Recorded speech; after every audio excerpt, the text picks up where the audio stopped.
Welcome to Beerstories from Beerstory Brewhouse. In this video I'm gonna give you my 5 best tips for making a beer better. So yeah, tag along.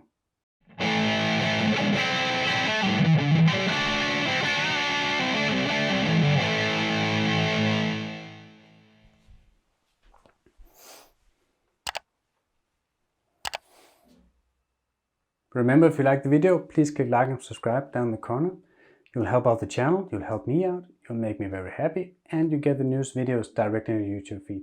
And remember, you can also find me on Facebook and Instagram. These 5 tips I have for you, they will, if you do them, it will take your beer to another level. I really wish I knew these when I started brewing, because they make just a world of difference. It will take your beer from a kind of good homebrew to a micro brewery quality level. And I'm not kidding. This is so important. And the first thing is keeping everything oxygen free after pitching the yeast.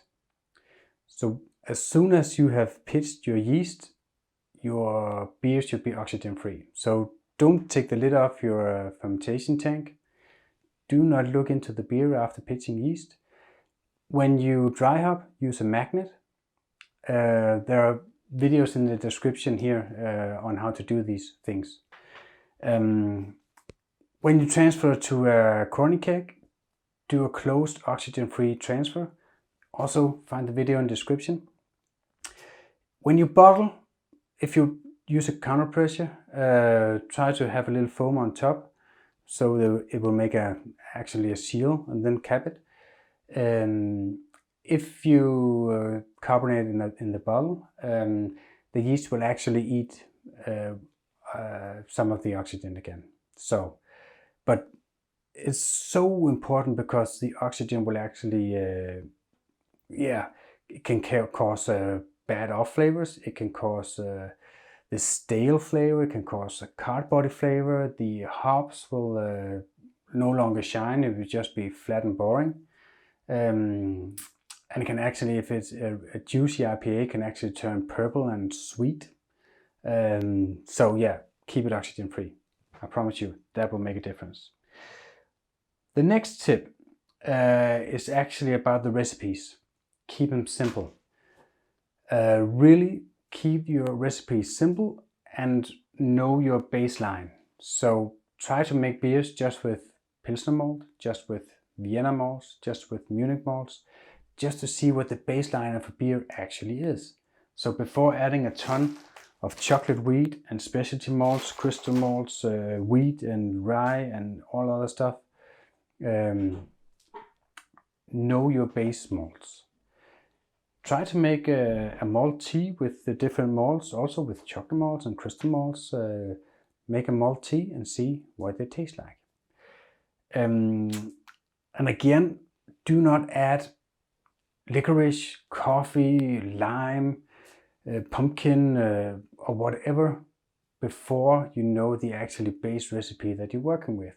Because if you're not 100% satisfied with your recipe, you can't distinguish the flavors, and you can't say, oh, if I add just 2% chocolate malts instead of 4%, it will do this and this, and that will be perfect. You can do that if you know your base malts, you know your specialty malts. If you know the flavors, you can actually taste the beer and say, okay, I need a little bit less of that, a little bit more of that, maybe half of the crystal malt, make it 5% instead of 10%, and then the beer will be perfect. So know your base malts. Keep the recipe simple. The next one is pitching rates for yeast. One dry yeast is rarely enough for 5 gallons, almost never. I use Brewfile to calculate how much yeast I should pitch. Also, if I want to use a yeast starter, I would also recommend that, of course. But if you don't do that, you should pitch the right amount of yeast. For a double IPA, 4 to 5 yeast packages is sometimes what you need, actually. for 5 gallons of beer. So you need to use quite a lot of yeast. If you don't do that, the yeast will get stressed and it will cause off flavors, and there will not be enough healthy yeast in the end of fermentation to actually eat or take care of the off flavors again. Yeah, and that way you will create beer with off flavors.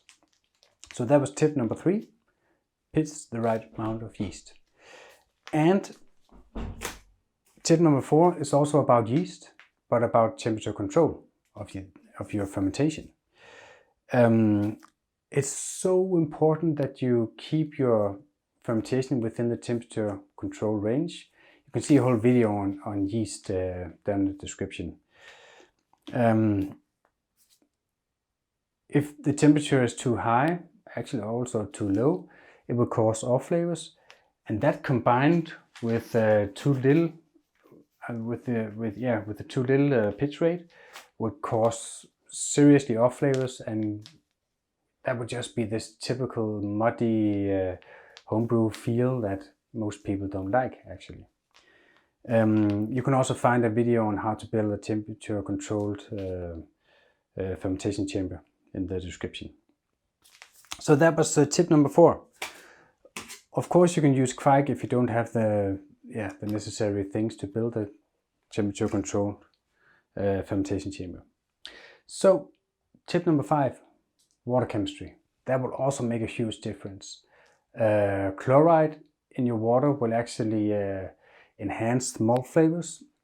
The sulfate will actually enhance the hop flavors. So if you have chloride and sulfite 1 to 2, so they double the amount of sulfate, you'll make your hops shine, the bitterness will be more sharp. If you do a lager or something like that, and you can turn it around, so chloride 2, sulfite 1, you'll actually get more malt flavor and sweetness out of it. You don't have to use RO water, maybe to a Pilsner, but if you just take care of chloride and sulfate, you'll really make a huge difference, especially with IPAs. And it's not very hard. I use Brewfile to calculate my hop profile or my mineral profiles, but you can also calculate it by hand and many other places. So that was tip number 5. That's water chemistry. And I promise you, these 5 tips will elevate your beer from just being this kind of good homebrew to the best quality beer, right up there with the microbreweries that you love and so on. Yeah, that was it. Remember to click like and subscribe down the corner. It will make me very happy and you'll help out the channel. And of course you get the newest videos. You can also find me on Facebook and Instagram. And if you just keep watching a little bit, there will be 2 videos up here that will maybe help you with some other problems. YouTube want you to see them anyway. So yeah, but thank you and have a great brewing out there.